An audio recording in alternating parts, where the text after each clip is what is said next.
Davao del Norte. Del Norte na, no? Davao City. Davao City. Si Lloyd. So siya po ay land-based bundle training course. So shout out muna kay Boyet dyan sa Australia. Ito na yung kaibigan mo sa Saudi, Boss Boyet. Tapos na. Pwede na pakawalan ito. Okay, so good luck. Anong sakyan mo? Nagbuto na ko, sir. Eh, wala kang record. Maulan ngayon eh. Naman nasa Panubaks. Delikado ngayon shout out kasi tinamaan ako ng ubo at sa kasipon dahil sa ulan ba? Init ulan. Puso ko kaya dito sa Davao. Tapos welding ako tapos na ulan na nung nakaraan. Okay, Okay, sir. Thank you. Please, message lang. Oo, Ang sige, sir, certificate mo, kompleto na, no? Yes, sir. Complete. O, dahan-dahan lang sa pagmotor, ha? Oo. Bye, ma'am. Bye.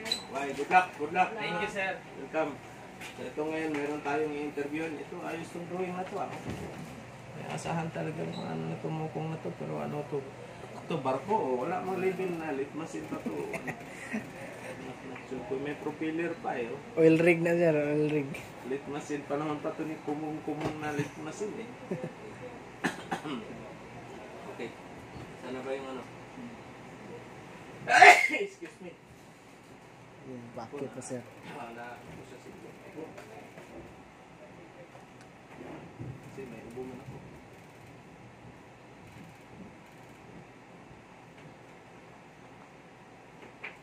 Hindi pa na-start. Ayun, na-interview natin. Palalaman na siya ngayon sa ano. O, katok ka muna. Katok na. Start na sir.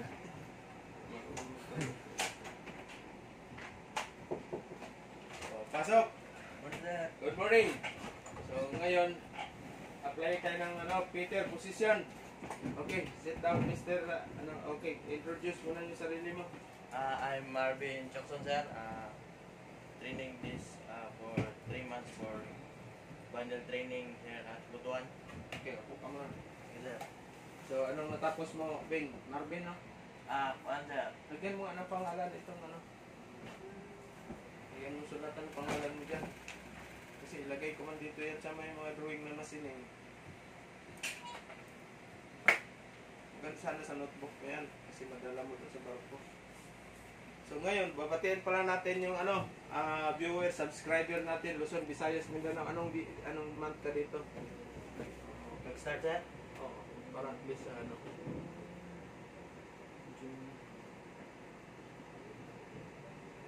Kasi ito yung proof na nandito kayo nag-undergo kayo ng training. So ano to, lit machine, oh. Pasok yan. Thank you. So yan talaga, hatutira mo na ako ngayon kasi ubo ko ngayon. Sabi, magkaso sa ubo. Eh, ingat kayo kasi ano man, yung magkupi kayo, ma'am niya. Hindi natin yung ano natin, stop si Jean, wala si Jean. Okay, so ito is litmasin. Wala mang pangalan na litmasin. Sulatan mo nga. Sulatan mo dyan, litmasin. Mamaya, ikaw bang gumawa niyan? Yes, sir. Sige, sulatan mo dito sa taas, litmasin. Okay, si Marvin ay nag-training siya ng ano dito, bundle fitter course natin. Ito. Yung notebook mo nga to. Walang sulat kunti lang. Asan na yung mga sabagay? Siya pala yung ano, yung graduate ng shout out engineer Engineer Ojeda, Efren Ojeda, no? Wala may nag-refer sa akin dito, sir. Oo. Ito na yung ano, patapos na yung ano mo, engineer. Yung tawag niyan, yung ang tawag nito, estudyante mo, patapos na. Ito yung mga work, nalalaman natin. Ito yung project niya, oh. Ito yung project. Ito yung project niya, no? Yan. Ano to? Tawag nito. Acme trade, sir. Acme trade. Ilan degrees yung asan ng tolbit mo? 29, sir. Okay, very good. Sino may sabi na 29? Tinuro mo dito, sir. Ha? Tinuro mo dito. Tinuro. Yeah, ayos talaga. Ito ang outside trade. Yes, sir. Kasi ba ito dito? Pwede, sir. Pareho lang ng tubo yan, sir. Ano man yung norling mo? Masyadong makuan. Okay, sir. Okay, so ano ang marunong ka ba magbasa ng Vernier caliper? Sukatin mo nga yung diameter nito. Diameter. Ilang millimeter? 16.8. 16.8. Tingnan natin. 16.8 ba? Wala, 16 lang. Oh. 16 mm lang eh. Walang 0.8 M16 ito eh. Kaya 16 lang yan. Kaya tinatawag na 16 M16. 16 mm. No? O, tapos yung grade niya is feed rate. No? Langasa yung degrees nito. 12 bit. Ito yung 12 bit mo. 16 na. 60 din. 60 degrees. Okay. So ito naman yung mga screw doon sa barko. Maliliit na screw, no? M5. M5. M6. Ito, katin mo ito. Anong diameter niya?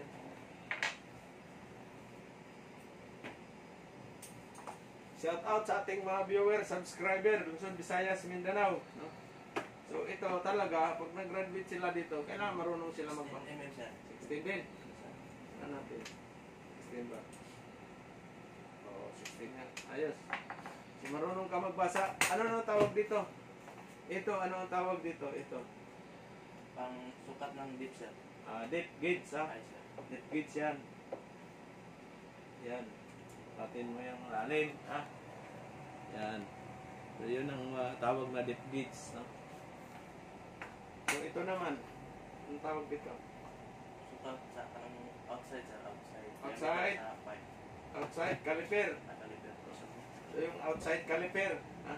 Sa barko maraming klase, may malaki, may maliit, no? Mayroon pang isa pang inside caliper. Mayroon tayo eh, iwan ko kung nasaan yun, nandyan yan. Sa ilalim ba na, sir? Oh. Yung pang inside ito, pang sa loob, no? Inside caliper. Okay, so ano ang importante sa welding, Mr. Marvin? Pag nag-welding ka, mayroon tinatawag na permit. Anong pangalan na permit nun? Hot work permit, sir. Hot work permit. So ang hot work permit is yung cutting ba, matawag ba ng hot work yan? Yes, sir. Okay. Welding, ibig sabihin is no? Gas welding, cutting, heating, no? Yan yung matawag natin hot work or grinding. Kasi, siyempre, mag-ano ka ng grind, no? Lalo na pag nasa pump room kayo, no? Pag nasa pump room kayo, tanker, talagang stricto ang tanker, ha? Hindi pwede kayo mag-welding kung saan-saan. With permission yan, with permit yan. Tapos pag naman, yung naman, ito, outside sa welding workshop mo, kailangan mayroon ka ng hot work permit. What if sir, ayaw magbigay ng first engineer or chief engineer? May tanker kayo. Sabihin mo na, chief, kailangan natin ng pero titingnan mo rin yung sitwasyon. Kung safety naman sitwasyon, walang mga combustible material, walang mga oil, walang fuel tank. Mamaya, pinawelding ka doon sa itaas ng tangke, fuel tank, pinagkabit ka ng bracket, sinubukan ka lang kung hanggang saan yung mo sa safety. Mayroon mga ganyan, no? Meron akong British na ganyan na chief engineer. Sabi niya, mag-welding daw doon. Sabi ko, no. So, depende yan sa sitwasyon, no? Almusal ka na ba? Nasa gilid, sir. May sito ka na, no? O, shout out, Corfield Davao. Ito yung isa sa product niyo na magiging seaman. Kapitan na ng bakit, kapitan. Kapitan. O, shout out sa mga kapitan sa barko dyan.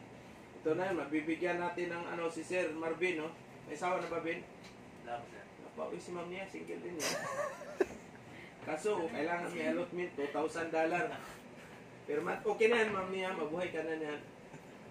Buhay lagi tagwan. $2,000. Yan ang dapat asawahin niyo, yung simpleng babae ba na. Alam mo, chief engineer din ang papa nito eh. Shout out, chief. Ano bang name ng papa mo? Manolo. Nag-ano siya ng YouTube natin, di? Hindi siya nang nanood. Wala pa sir. Ay, paano mo?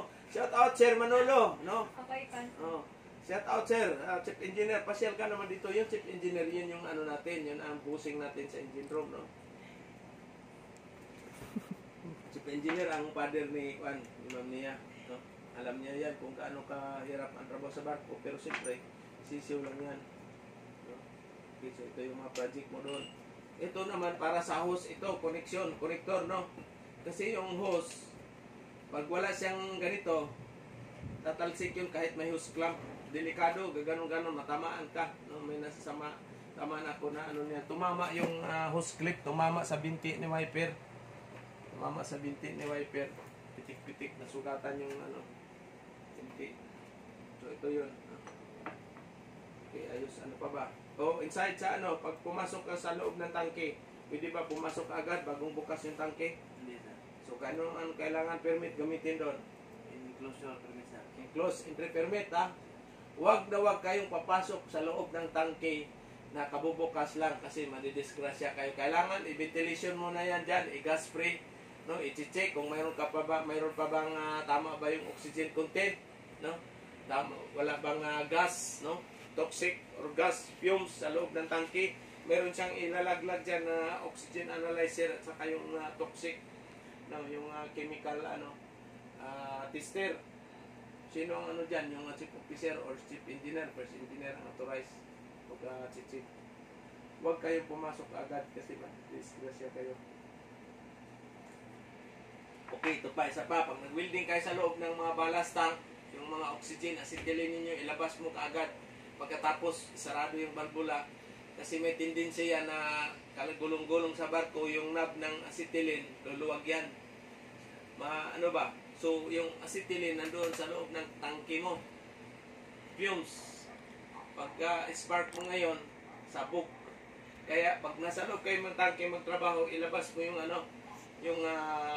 tawag nito, yung nozzle. Ilabas sa tangke kung ano. Tapos, mayroon tayo may fire watch. No? Safety first. Talaga palagi. Ano pa ba? Yung working at height. Ano yung working at height? Yung tatrabaho kayo ng mataas, 2 meters above dapat meron na kayong safety harness. Full safety harness, hindi yung, kasi dati yung safety harness, parang built lang dito. Wala na yun. Wala na yun, ngayon full safety harness na. No? So, ang ano mo, kailan plano mo pupunta ng Maynila? Kompleto ka na ba ng Siemens po? Passport na lang yung inaantay, sir. Ito, tapos sabay ka na kaagad Maynila. Pero Pero kailangan ko muna yung ano, sir. Gawin mo. Okay. So ano naman plano mo pag malaki na yung sahod mo, Marvin? Anong gagawin mo sa pira mo? Umpisahan, sir. Lupa. Lupa mo na. Ilan ba kayo magkapatid? 3, sir. Pang ilan ka? Pangalawa. Pangalawa ng trabaho ng isa. Panganay. Yung ate ko, sir, ng tuturo ng ano, sa high school. Education. Yung isa bunso. Nasa Taiwan, sir, nag-aaral. Taiwan? Yes, sir. Uy, ang layo, ah. Student. International, nakabil sa yung, yung sponsor na International Exchange Program. Hindi ko alam kung gano'n nila, pero Yun eh. Yung mga International Exchange Program, yung estudyante dito, dahil sa ibang bansa, yung, naman, estudyante nila doon, dito naman mag-aaral. Yan. Okay. So, yung trabaho ni Papa, ano trabaho? auto mechanic, sir. Uy! Shout out mo! May ano ba yung YouTube? Hindi. Wala, sir. Ay wala, papatay-patay ka pala pare. Hindi mo nakita yun. Dapat paano mo sa papa mo? Si mama, ano ba? Wala, sir. Nagtitinda lang sa palengke. Tindas paligid. Shout out sa ating mga tindira. Kung walang tindira, gutom tayo ngayon. Marunong ka ba magbasa ng Mitrosan? Yes, sir. Hanapin mo yung 400mm. 400mm mm. Okay, dito na ito. So, ano to? Tago natin dyan. Ang tawag si Kuya Tengston Abi, sir. Oo. Okay, 400. Ayos. Yun. Sige, so good luck, no? Good luck, Mr. Marvin. Ha? Sige, sir. Kontak-kontak ka sa akin, ha? Yes, sir. Kailan ang uwi mo? Bukas o mamaya? Bukas, sir. Bukas umaga. Nagmotor ka ba? Bas. Anong oras makihatid kita doon sa bus terminal? Huwag lang siguro, sir. Hindi, maaga ko. Ano? Aga pa. O, sige, good luck, ha? Paalam ka muna kay Juan. Thank you, sir. Good, sir. Thank you. Kanino to? Dito sa baba, sir. Sige. Thank you sa ating viewer. Good morning sa inyo lahat. Okay, bye-bye.